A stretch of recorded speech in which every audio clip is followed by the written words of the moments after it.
Oi, pessoal, meu nome é Camila Grigolo e hoje vou ministrar uma aula para vocês sobre hipertrofia e atrofia. Bom, para começar, então, eu vou falar um pouquinho do contexto desses eventos para depois vocês entenderem melhor como eles acontecem. Os tecidos celulares possuem mecanismos de regulação sobre a proliferação e divisão celular, controlando assim seu tamanho e funções apropriadas. A regulação sobre o número de células, por exemplo, é feita pelo controle de divisão celular, para originar novas células, e a apoptose, morte programada de células mais velhas.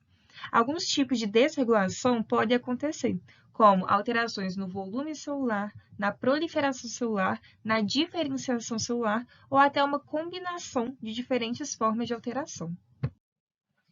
Na aula de hoje, vamos focar nas alterações do volume de uma célula, situação chamada de hipertrofia quando relacionada ao ganho e atrofia ou hipotrofia quando ocorre a perda de volume.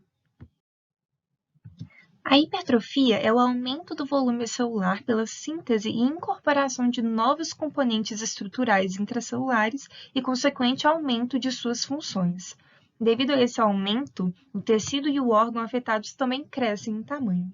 Para que o processo de hipertrofia aconteça, as células precisam ser submetidas a uma situação de exigência de trabalho acima de sua capacidade já existente. Ou seja, é necessário um estresse fisiológico ao qual as células irão se adaptar pelo aumento de volume. Também pode ser induzida por hormônios ou fatores de crescimento. Aqui nessa imagem a gente consegue comparar o tamanho de células normais do miocárdio, ou seja, células musculares do coração, e células hipertrofiadas, que tiveram aí o estresse fisiológico ao qual elas tiveram que se adaptar. Pelas delimitações aqui de cada célula, dá para ver que teve um grande ganho de volume celular.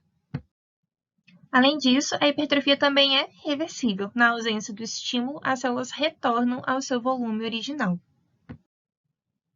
Essa resposta de adaptação só consegue ser gerada se houver suprimento de oxigênio e nutrientes que alcancem as demandas de consumo da célula.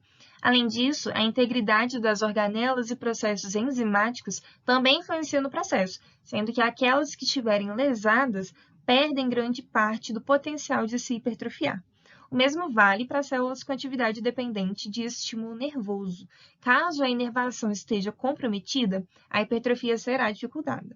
Então, aqui nesse esquema, a gente consegue ver que, em uma situação de estresse, ou a célula consegue se adaptar, caso contrário, caso ela não tenha oxigênio, nutriente suficiente, ou então caso ela tenha algum problema nos processos enzimáticos, isso pode fazer com que ela não se adapte e levar a uma lesão celular, o que pode comprometer totalmente a integridade daquele tecido. A hipertrofia pode ser fisiológica ou patológica. A fisiológica já é programada em determinadas fases da vida. Um exemplo é a hipertrofia de células musculares do útero durante a gestação. Aqui, o estímulo é mediado por hormônios estrogênicos que, ao se ligarem aos seus receptores no músculo liso do miométrio, comandam maior ativação da síntese proteica, que gera aumento citoplasmático de cada miócito. Aqui a gente consegue ver esse aumento individual das células, claramente as delimitações estão bem diferentes, e como resultado do aumento individual de cada célula, o órgão como um todo, também aumenta muito de volume. Já a hipertrofia patológica não é programada e ocorre principalmente nas seguintes situações. A hipertrofia do miocárdio. Uma sobrecarga de trabalho no coração pode ser gerada por um obstáculo ao fluxo sanguíneo, como acontece em pacientes com hipertensão arterial ou com válvulas deficientes, resultando em crescimento da parede cardíaca, principalmente do ventrículo esquerdo. Hipertrofia da musculatura lisa de órgãos ocos com obstrução. O obstáculo faz com que a porção do órgão anterior à obstrução precise fazer mais esforço para passar por ela. Um exemplo é a obstrução urinária causada por hiperplasia da próstata, que leva à hipertrofia da bexiga. Aqui nós vemos que a hiperplasia prostática faz com que esse órgão inche e faça uma obstrução na uretra. Então, quando a urina tenta passar pela uretra, ela encontra um desafio, um obstáculo. Para conseguir ultrapassar esse obstáculo, a bexiga precisa fazer uma maior força e isso atua como um estímulo, que vai fazer com que essa bexiga, então, sofra uma hipertrofia. E hipertrofia da musculatura esquelética. Apesar de parecer estranho associar ganho muscular a uma patologia, essa hipertrofia é patológica por não ser programada pelo metabolismo, portanto, não se enquadra como fisiológica. Sobre esse tipo de hipertrofia, vamos analisar o exemplo de uma pessoa fazendo musculação. Ao realizar um exercício com uma carga baixa, os músculos envolvidos na atividade se esforçam para dar conta do estímulo sem precisar ir além. Mas se a pessoa usa uma carga alta para o seu desempenho, os músculos trabalham ao seu máximo, gerando microlesões na célula muscular. Aqui a gente vê um esqueminha falando que é justamente isso que leva à hipertrofia quando recuperado. E aqui, inclusive, a gente vê uma imagem real dessas lesões, dessas microlesões pós-treino. Essas microlesões funcionam como sinalizador celular de recuperação, recrutando fatores de crescimento para fazer a regeneração celular. E essa regeneração é por elevar a síntese proteica. Ao final da recuperação, há um aumento no número de miofilamentos formados pelas proteínas dentro dessa célula, aumentando o volume e a força de cada miócito individualmente. Essas fibras musculares, ao serem ativadas novamente, aumentam a força e a capacidade de trabalho do músculo como um todo.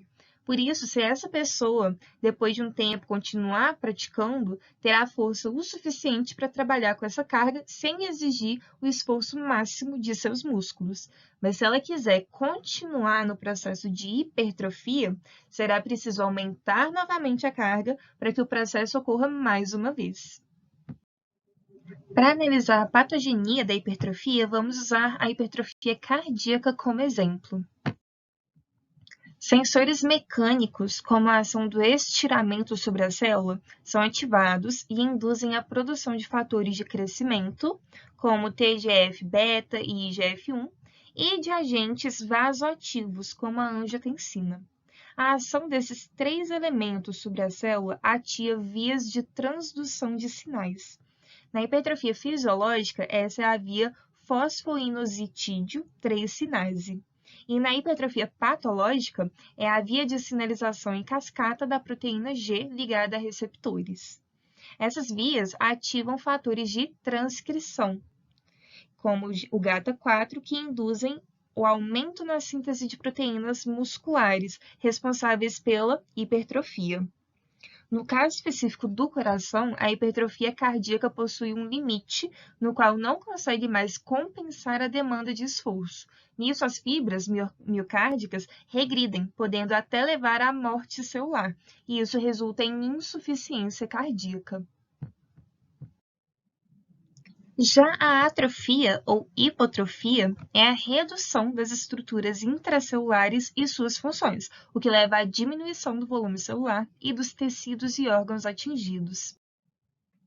Assim como a hipertrofia, a atrofia também pode ser fisiológica ou patológica. A fisiológica ocorre na senilidade, quando o corpo inteiro diminui suas atividades metabólicas de forma proporcional, e por isso é algo programado e sem grandes efeitos prejudiciais. Também ocorre com algumas estruturas durante o desenvolvimento fetal, como a notocorda e o ducto tireoglosso. O retorno do útero ao seu tamanho original após o parto também é devido à atrofia.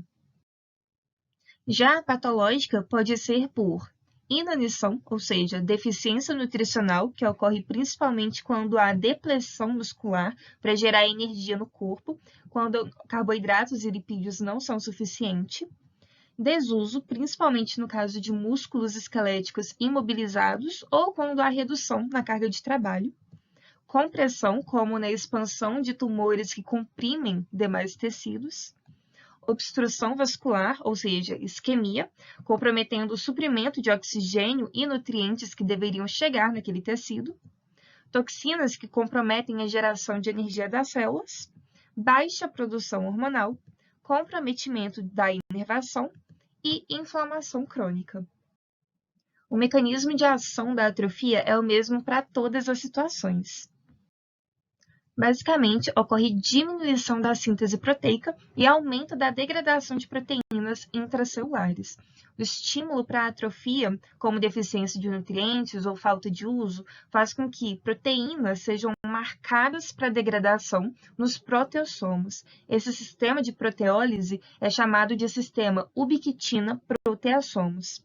Esse processo também pode ser acompanhado pelo aumento de vacúolos autofágicos, ou seja, que potencializa ainda mais a destruição desses componentes celulares. O resultado é uma redução de diversos componentes estruturais da célula, principalmente as proteínas, o que resulta em diminuição do volume celular. O tecido e órgão afetados também perdem parte de suas funções, como o caso da perda de força nos músculos atrofiados. Bom, galera, era isso que eu tinha para passar para vocês. Espero que tenham gostado. Qualquer dúvida é só mandar que eu tento responder. Muito obrigada!